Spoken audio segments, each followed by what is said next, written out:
ಭಾರೀ ಮಳೆಗೆ ಹಾಸನದ ಸಕಲೇಶಪುರ ತತ್ತರಿಸಿದೆ. ರಾಷ್ಟ್ರೀಯ ಹೆದ್ದಾರಿ 75ರ ಹಲವು ಕಡೆ ರಸ್ತೆ ಮೇಲೇನೆ ಮಣ್ಣು ಬಿದ್ದಿದೆ.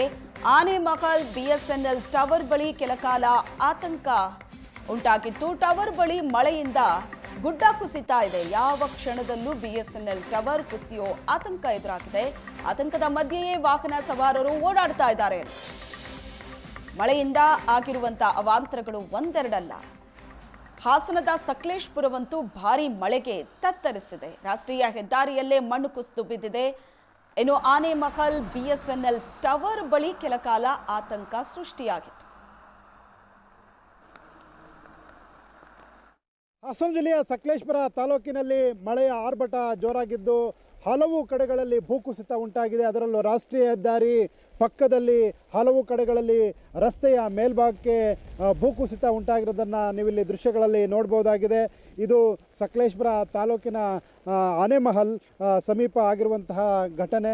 ಇಲ್ಲಿ ಸಾಕಷ್ಟು ಪ್ರಮಾಣದಲ್ಲಿ ರಸ್ತೆಯ ಮೇಲ್ಭಾಗಕ್ಕೆ ಭೂಕುಸಿತ ಉಂಟಾಗಿದ್ದು ಕಲ್ಲು ಮಣ್ಣು ಸೇರಿದಂತೆ ಮರಗಿಡಗಳು ಸಹ ಕುಸಿದು ರಸ್ತೆಯ ಮೇಲ್ಭಾಗಕ್ಕೆ ಬಿದ್ದಿದ್ದು ಸಂಪೂರ್ಣವಾಗಿ ಒಂದು ಬದಿಯ ರಸ್ತೆ, ರಾಷ್ಟ್ರೀಯ ಹೆದ್ದಾರಿ 75ರ ಒಂದು ಬದಿಯ ರಸ್ತೆ ಸಂಪೂರ್ಣವಾಗಿ ಮುಚ್ಚಿ ಹೋಗಿದೆ.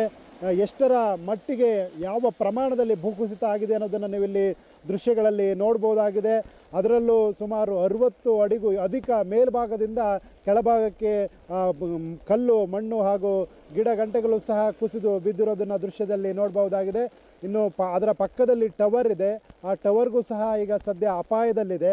ಇದು BSNLಗೆ ಸೇರಿದಂತಹ ಟವರ್. ಯಾವ ಸಂದರ್ಭದಲ್ಲಿ ಆದರೂ ಸಹ ಇದೇ ರೀತಿ ಭಾರೀ ಮಳೆಯಾದ ಸಂದರ್ಭದಲ್ಲಿ ಭೂಕುಸಿತ ಮುಂದುವರೆದರೆ ಆ ಟವರ್ಗೂ ಸಹ ಅಪಾಯ ಕಟ್ಟಿಟ್ಟ ಬುತ್ತಿ.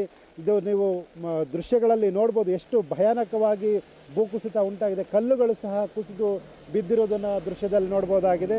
ನೀವು ಇಲ್ಲಿ ಇನ್ನು ಪಕ್ಕದಲ್ಲಿ ನೋಡ್ಬೋದು. ಆತಂಕದ ನಡುವೆಯೇ ಮತ್ತೊಂದು ಬದಿಯ ರಸ್ತೆಯಲ್ಲಿ ವಾಹನ ಸವಾರರು ಸಂಚಾರವನ್ನು ಮಾಡುವಂತಹ ಸ್ಥಿತಿ ನಿರ್ಮಾಣ ಆಗಿದೆ. ಆದರೆ ಹೆಚ್ಚಿನ ಪ್ರಮಾಣದಲ್ಲಿ ಮಳೆ ಸುರಿಯುತ್ತಿರುವ ಹಿನ್ನೆಲೆಯಲ್ಲಿ ಹಲವು ಕಡೆಗಳಲ್ಲಿ ಇದೇ ರೀತಿ ಭೂಕುಸಿತ ಉಂಟಾಗಿದ್ದು, ಅದೇ ರೀತಿ ಆನೆಮಹಲ್ ಸಮೀಪವೂ ಸಹ ಈ ಚರ್ಚ್ ಬಳಿ ಭೂಕುಸಿತ ಉಂಟಾಗಿದ್ದು ಆತಂಕದಲ್ಲಿ ಈ ಭಾಗದ ಜನರು ಜೀವನವನ್ನು ಸಾಗಿಸಬೇಕಾದಂಥ ಸ್ಥಿತಿ ನಿರ್ಮಾಣ ಆಗಿದೆ. ಕಳೆದ 2 ದಿನಗಳಿಂದ ನಿರಂತರವಾಗಿ ಮಳೆ ಸುರಿಯುತ್ತಿರುವ ಪರಿಣಾಮ ಹಲವು ಕಡೆಗಳಲ್ಲಿ ಮತ್ತೆ ಭೂಕುಸಿತ ಉಂಟಾಗ್ತಿರೋದು ಸಾರ್ವಜನಿಕರಲ್ಲಿ ಭಯವನ್ನು ಮೂಡಿಸಿದೆ. ಒಟ್ಟಾರೆಯಾಗಿ ಶಿರಾಡಿ ಘಾಟ್ನಲ್ಲಿ ಹಲವು ಕಡೆ ಭೂಕುಸಿತ ಉಂಟಾಗಿದ್ದು ವಾಹನ ಸವಾರರು ಆತಂಕದಲ್ಲಿ ಪ್ರಯಾಣ ಮಾಡುವಂಥ ಸ್ಥಿತಿ ನಿರ್ಮಾಣ ಆಗಿದೆ. ಹಾಸನದಿಂದ ಕ್ಯಾಮ್ರಾಮನ್ ಶರತ್ ಜೊತೆ ಹರೀಶ್, ಏಷ್ಯಾನೆಟ್ ಸುವರ್ಣ ನ್ಯೂಸ್.